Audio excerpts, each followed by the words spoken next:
muito grande. O que eu sofri, né, nesse tempo, agora é a minha história, né? Coisas assim do tipo, larga esse videogame e vai ler um livro. Larga esse videogame e vai jogar uma bola. Ou, na hipótese que me afetava um pouco mais, assim, que eu não gostava mesmo, larga esse videogame e vai arranjar uma mulher, sabe? Eu, pô, um dia deve fazer sentido isso. Tá, mas eu arranjei algumas nesse tempo aí. Para não ficar mal, né? Eu botei uma lâmina ali. Percepção negativa, né? Então, o que aconteceu, né? Agora, vindo para uma realidade mais local, o que aconteceu foi o seguinte: o Brasil tem uma cultura de... a cultura econômica do Brasil é a de segurar o dinheiro, não de gastar o dinheiro. Então, ele demora a sair porque ele demora a vir, é difícil, né? É difícil de... Então, na base, quando a gente pega um fliperama como uma casa de jogo de azar, supostamente no Brasil, né? A herança disso para dentro das casas, porque os consoles nada mais eram do que reproduções caseiras, né, daquilo que acontecia, enfim, do tipo de diversão que se tinha dentro.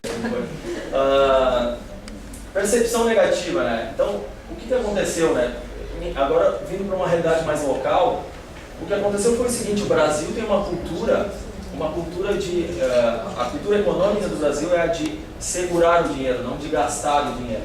Então, ele demora a sair porque ele demora a vir, é difícil, né? É difícil de... Então, na base, quando a gente pega um fliperama como uma casa de jogo de azar, supostamente no Brasil, né? A herança disso para dentro das casas, porque os consoles nada mais eram do que reproduções caseiras, né, daquilo que acontecia, enfim, do tipo de diversão que se tinha dentro de uma casa de jogos de fliperama. Então a herança disso também foi negativa. Então foi isso que se herdou durante todo esse tempo. Por isso que o videogame, quando você fala, quando vai conversar com alguém, as pessoas acham que muitas pessoas ainda têm essa percepção, mas enfim, até isso ser uma unanimidade, a explicação passava por aí, entende? Por uma percepção cultural, né, que vem de outros setores, né, da sociedade brasileira, que não conseguia entender isso da maneira mais apropriada. Sorte, né, sorte de quem se identificar, mas minha principalmente, que hoje os tempos já são outros.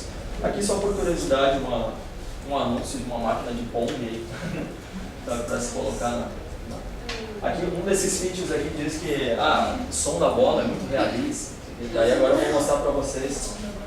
O Pong foi o primeiro game lucrativo da história, e o Pepsi Invaders foi o primeiro adver game da história. Então eu vou mostrar o som da bola realista.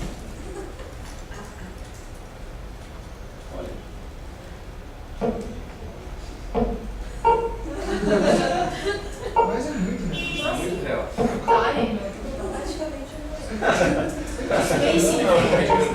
É um realismo incrível. E o Pepsi Invaders foi um jogo que foi feito para uma convenção. Naquela época foi uma peça de sabe, cara, bom, eu era redator, né? Eu trabalhei em agência de propaganda no Sul lá e fui redator durante 9 anos.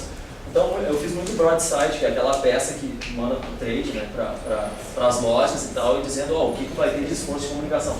Então os caras fizeram uma convenção e fizeram esse jogo aí, que é uma paródia em cima de um outro game que se chama Space Invaders, que no lugar de Pepsi, como está escrito aqui, são naves alienígenas, etc. Então os caras fizeram isso aí, sabe? Para aquela época ali, pô, sabe, é uma quebra já de paradigma muito legal, assim.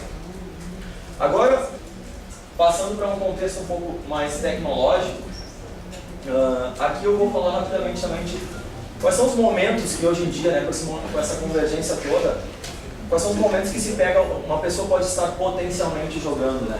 E também definir rapidamente, aquilo ali é uma definição minha, rapidamente, como que eu considero, do ponto de vista técnico e do ponto de vista de envolvimento, essas plataformas.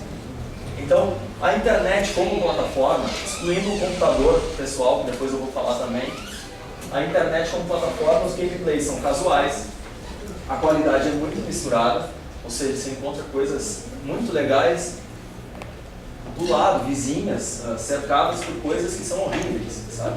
É uma produção que é desenfreada, enfim, não tem o que fazer. A qualidade é misturada, os games são muito pequenos, são curtos, sabe? Na maioria usando o Flash, que não é uma ferramenta apropriada para fazer, né? É uma ferramenta de desenvolvimento de sites, né? Então ele faz games, tem games super legais em Flash, mas na maioria das vezes tem que ter um critério muito mais apurado para conseguir desenvolver um game melhor com essa ferramenta.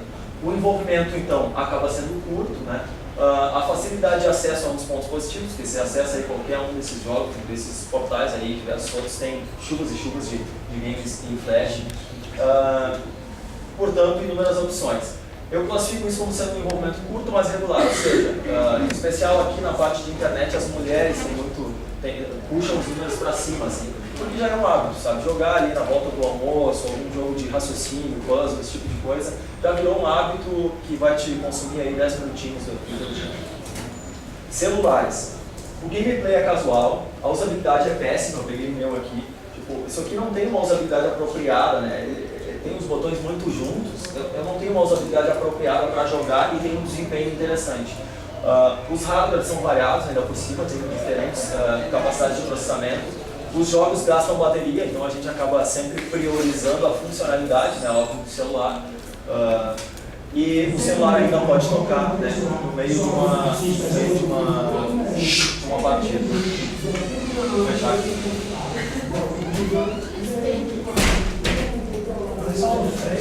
Deu uma abafada.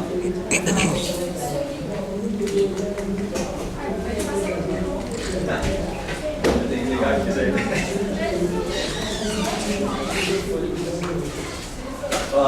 iPhone e iPod Touch a gente não coloca junto com celulares, porque a gente considera uma plataforma que está alguns degraus acima da capacidade dos celulares normais.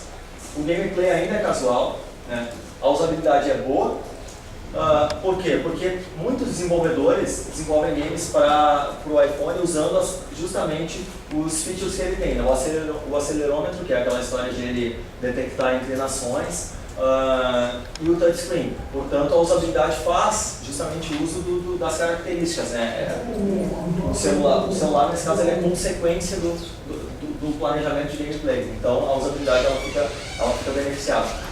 Tem um canal de distribuição oficial muito bem organizado, com uma facilidade muito grande de acesso, que é a App Store para aplicativos, para games, etc. E o sistema operacional é muito seguro e regular, que é o da Apple também.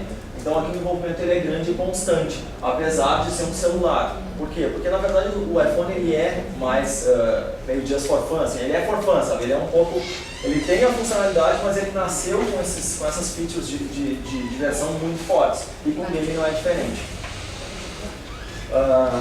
Os portáteis, eu trouxe aqui no PSP. Os portáteis na verdade são, claro, né, eles são versões Pocket dos consoles titulares, que são a experiência mais completa, portanto, eles têm muito eles herdam, né, esses benefícios em relação aos consoles. Então, o gameplay é intenso, mas pode ser fragmentado, porque, pô, tá jogando aqui, tipo, agora eu moro aqui, mas eu moro também em Porto Alegre, lá no sul, e daí eu sempre levo comigo, daí no voo, cada partida de um jogo de futebol que eu jogo é 15 minutos. Eu estou jogando um campeonato, no voo não dá para jogar 3, então eu jogo 2 valendo e uma só exibição, porque eu sei que não vou terminar, a mulher vai pedir para eu desligar antes de acabar. Aí sabe, se eu estiver ganhando, porra, daí tem que desligar, não dá.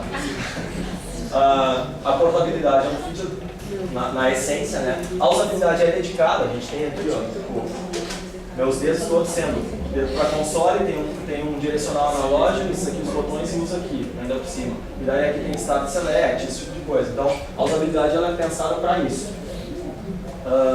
Os hardwares são padronizados, ou seja, para desenvolver para o PSP tem que ter um kit de desenvolvimento e tem que ter uma licença de desenvolvedor para PSP.